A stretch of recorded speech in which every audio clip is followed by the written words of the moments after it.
We're going to talk today a little bit about accountability, particularly accountability with taxpayer money.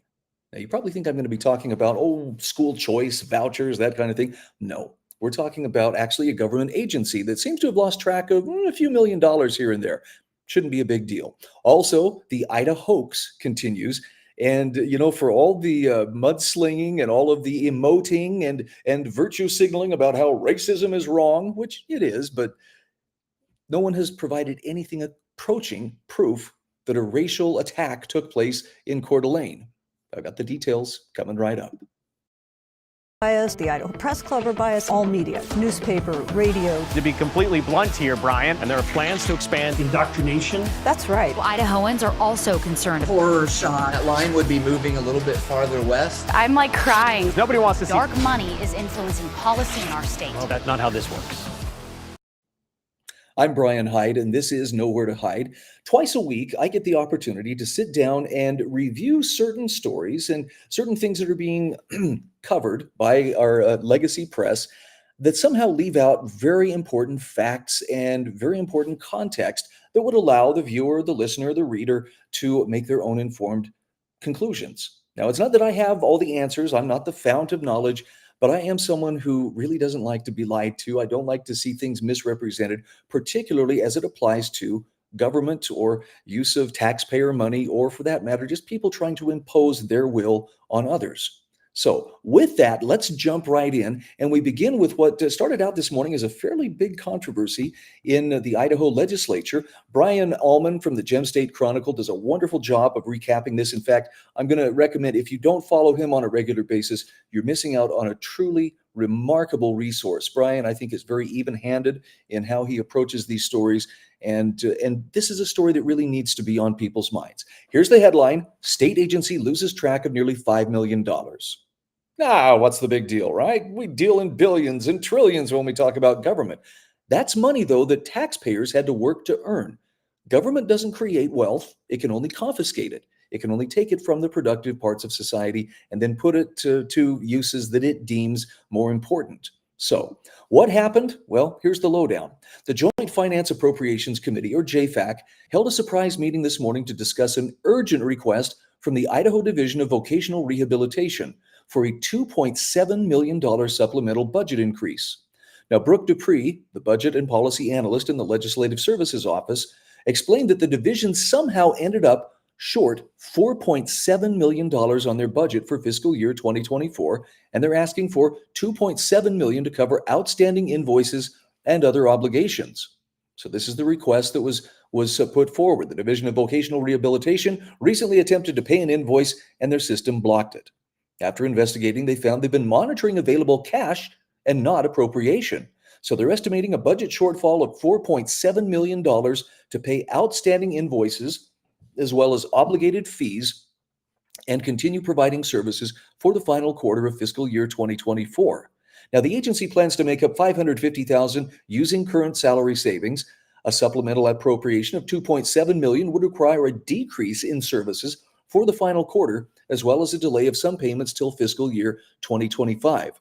By the way, that $500,000 in current salary savings, does this mean that there were positions that weren't necessary? And if so, why are they still on the payroll? Anyway, so the Division of Vocational Rehabilitation, in case you didn't know it, exists to assist people with various disabilities in job training and placement. And it appears that their current mandate stems from the Workforce Innovation and Opportunity Act, which was signed by President Obama in 2014. During the JFAC hearing, Co-Chair C. Scott Gross said he and Co-Chair Wendy Horman were torn between not wanting to reward an agency that had made a big mistake, but also wanting to make sure that people dependent on that agency aren't punished. The fiscal year 2025 appropriation for the Idaho Division of Vocational Rehabilitation was $26.5 million. So that means that $4.7 million shortfall, that was nearly 20% of their budget for the next year. And according to Jane Donnellan, a director of the IDVR, a new fiscal officer started in March, but he somehow missed the growing discrepancy in their budget. Despite admitting the fiscal officer answers to her, Donnellan stopped short of accepting full responsibility. By the way, that's pretty common when it comes to dealing with government agencies and bureaucracies. Senator Kevin Cook pointed out the difference between the $4.7 million shortfall and the $2.7 million supplemental request. He asked if IDVR would be returning in the future for another supplemental to make up the difference. Now, Director Donnellan said no. Rather, they would try to live within their means for the remainder of the fiscal year. After confirming, members of JFAC agreed to appropriate an additional $2.7 million for IDVR, of which $2.3 million would be federal funds, but they stipulated that the appropriations for new positions and equipment replacement already passed by the legislature would not be spent, but actually put toward filling that shortfall. Now that seems fair. Senator Scott Herndon and Representatives Tina Lambert and Ed Humphreys, substituting for Representative Josh Tanner, voted against the motion, which passed 17-3. So now LSO will quickly print the new bill so the House and Senate can vote on it before they recess this afternoon. By the way, JFAC also approved a motion to instruct LSO to conduct an audit of the Idaho Department of Vocational Rehabilitation. Alex Adams, who's an administrator for the Department of Fiscal Management, assured the committee that there would be an independent audit as well. But it remains to be seen exactly how the Idaho Department of Vocational Rehabilitation will be held responsible for this mistake. Now, you might think, well, these are just people playing political games, and they're just, trying to score points or some kind of a political victory. Not so. This is the difficult work of being watchdogs of what goes on in government, particularly as it comes to appropriating and spending taxpayer money. Again, I'm going to remind you, government does not create money. It does not create wealth. It can only take it from the people who actually go out there and work and create value in society. So it's important that we don't just, offer this open pocketbook or open wallet kind of approach. Well, take whatever you need. It needs to be very carefully limited. It needs to be things that are appropriate to what government is supposed to do. And there needs to be accountability about how that money is spent. Otherwise, you'll find politicians and sometimes their cronies wanting to set up their own little personal fiefdoms where they can, live the good life on the backs of the taxpayers. Interesting stuff. And I'm glad that Brian is covering this for the legislature. Oh, by the way, I have to say, great comment here from Matt Edwards. Oh, but remember, it's parents who can't be trusted because they would spend education money on trips to Disney World.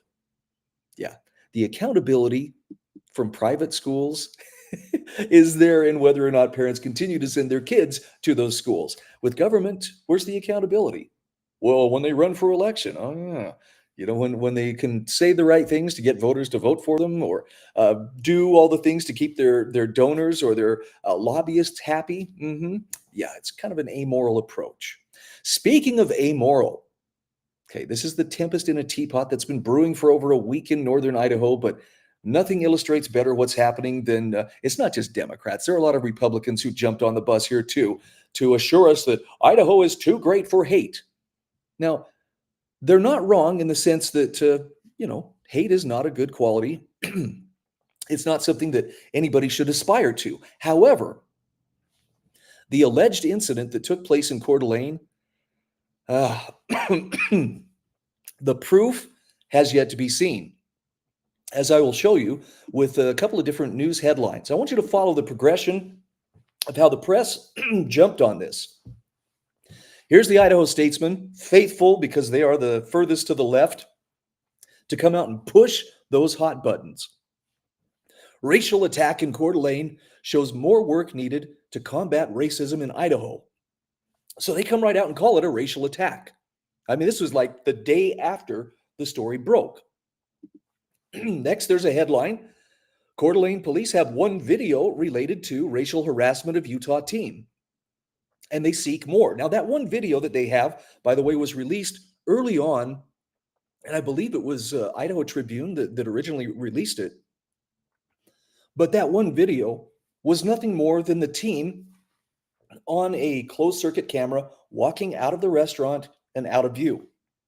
What comes next? I guess you were supposed to imagine, because it wasn't anything that you could see on video or anything that approached any kind of proof. Next, we have the Idaho Statesman wondering, as they tone it down just a little bit, well, the Utah women's basketball team was harassed with slurs in Coeur d'Alene. Is that a hate crime in Idaho? I know they wish it was, but was it really? But they're not even bothering to ask, did it really happen in the first place? And finally, a degree of sanity toward the end of the week. Coeur d'Alene police released new details on alleged racial harassment of Utah teen. Look at that, alleged racial harassment. They had to walk it back, and they were very reluctant to do so. And even then, well, police released new details. Again, there were no details in terms of there were no witnesses, at least no witnesses that have come forth. There is no video evidence. 100 people walking along the street, allegedly harassed not once but twice. Nobody got video. Seems a little bit suspect. And again, this is not to excuse bad behavior, but how many people jumped on this and had to, position themselves as, well, I too am against racism. What a safe position to take. But nobody stops to ask, did it actually happen? So if you want to really find out what happened, I would recommend go to the Idaho Tribune, and you'll learn very quickly. The guy who actually made the call to the police in Coeur d'Alene, this is kind of a breakdown of how he approached it. First of all, he talked about how he didn't like Coeur d'Alene. So you arrive in a town you don't like, you get drunk, and you lie to the police. And he sounds pretty inebriated in the video. Again, Idaho Tribune has the entire police body cam video showing this. I believe his name's Robert Boyer, who is a University of Utah booster. Contact the race baiters at the human rights groups, and boy, there are a few of those in northern Idaho. Hold a fake press conference with left-wing media, all supportively oohing and awing and clutching their pearls, and then you develop workshops on how to deal with hate. This is a solution looking for a problem. And the problem is they want to hammer down a one-size-fits-all solution on the rest of us, which really amounts to what you can think versus what you can't. See, nobody's defending hate. But if you don't agree with them, well, the other people who were, equivocating about whether Hitler was bad, that was the big thing. They were questioning whether, it was real or not. You have to do your due diligence. Otherwise, you look stupid with mud on your face. And this Mr. Boyer, I'm sorry. I don't know where he pulled that story from that he told to the police, but I hope he stood up first, because otherwise he was in for a really uncomfortable situation. Speaking of uncomfortable, this happened earlier today in a legislative meeting. Senator Chris Trakel asked permission to read from Let's Talk About It. A library bill is being considered once again. This is a book found in the children's section of a local library. And Chris Trakel gets a few words into a description of anal sex before Lieutenant Governor Bedke shut him down. Now, Trakel says that's the point. If it's inappropriate for the Senate, it's inappropriate for children.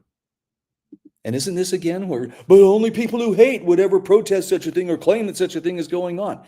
This is nothing more than a tool to try to manipulate people through fear and guilt.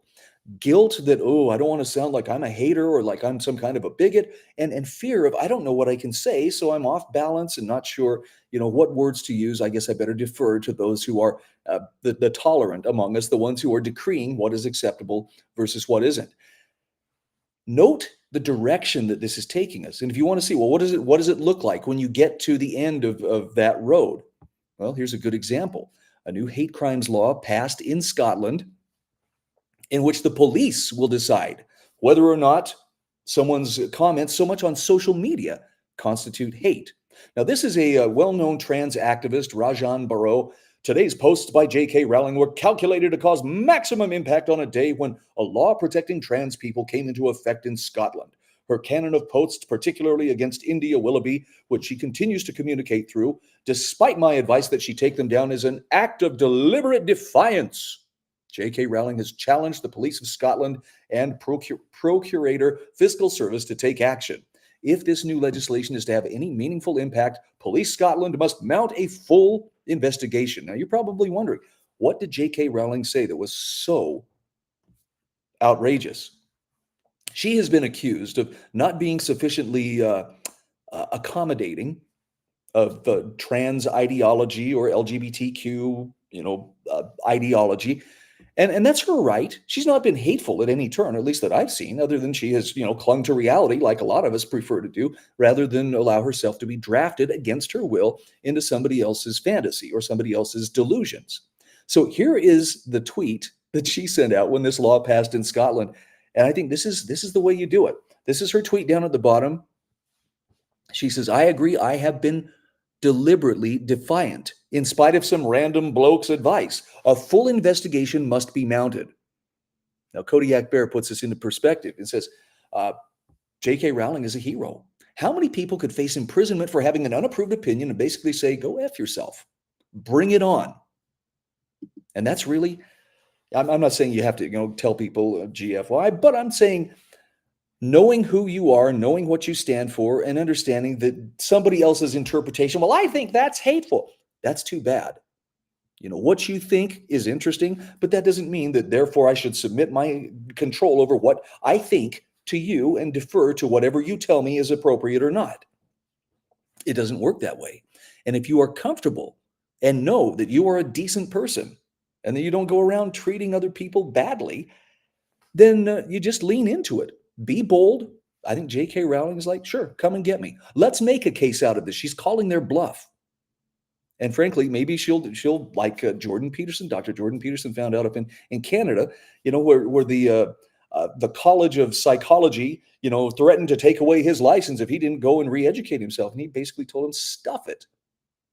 Somebody has to do that. I know it's harsh. I know it's like, well, what a rude thing. But really, to me, it seems a lot ruder to be forcing a particular point of view on people and demanding that they toe a line that they don't even know where that line is because it shifts according to whatever this group wants or that group wants. Look, the golden rule still works. Treat people the way you want to be treated. You'll find that most of life's problems are pretty manageable. If you defer, though, to the tolerant to tell you what is acceptable and what isn't, you're going to be twisted up into a pretzel before you know it.